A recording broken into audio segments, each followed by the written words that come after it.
CM योगी ने पूर्ववर्ती सपा सरकार और अखिलेश यादव पर जमकर हमला बोला है। उन्होंने कहा है कि हमने किसी के साथ भेदभाव नहीं किया है, लेकिन इनके राज्य में चयनित एसडीएम 86 में से 56 एक ही जात से आते हैं।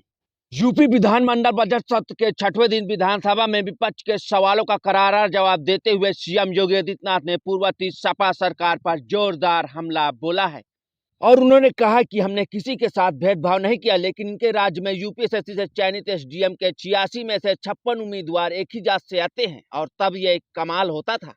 और सीएम योगी जब यह आरोप लगा रहे थे, उसी वक्त सपा अध्यक्ष अखिलेश यादव ने खड़े होकर लिस्ट सदन में टेबल करने की मांग की। तब सीएम योगी ने जवाब देते हुए कहा कि लिस्ट भी उपलब्ध करा दी जाएगी। और यह आरोप लगाते हुए सीएम योगी ने कहा कि इनके राज्य में एक ही जात की भर्ती होती थी। राज्य भर जी देख लीजिए इनके शासन में क्या होता था और उस वक्त के युवाओं के साथ कैसा अन्याय होता था। सभी चयन आयोग और भर्ती में क्या होता था, यह बात किसी से छिपी नहीं है। और उन्होंने शुक्रवार को अखिलेश द्वारा उठाए गए पॉलिटिकल क्रेडिबिलिटी के सवालों का उल्लेख किया और कहा कि आप पॉलिटिकल क्रेडिबिलिटी की क्या बात करते हैं, हमें जनता का जनाधार मिल रहा है, यही क्रेडिबिलिटी है। सीएम योगी ने कहा कि अब काम पारदर्शी तरीकों से हो रहा है, स्कूल ड्रेस और छात्रवृत्ति का पैसा सीधे खातों में जाता है। और सीएम योगी ने यह भी कहा कि हमारे यहाँ की विश्वविद्यालय विश्व स्तर के बनते जा रहे हैं। गोरखपुर और लखनऊ के विश्वविद्यालय को नैक की टॉप रैंकिंग मिली है।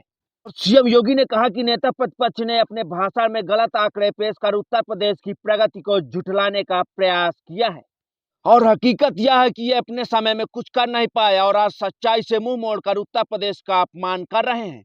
और सीएम योगी ने कहा कि पहले उत्तर प्रदेश में लोगों के पास आवास नहीं होते थे। सोनभद्र, चित्रकूट, संत कबीर नगर, हर जगह यही होता था।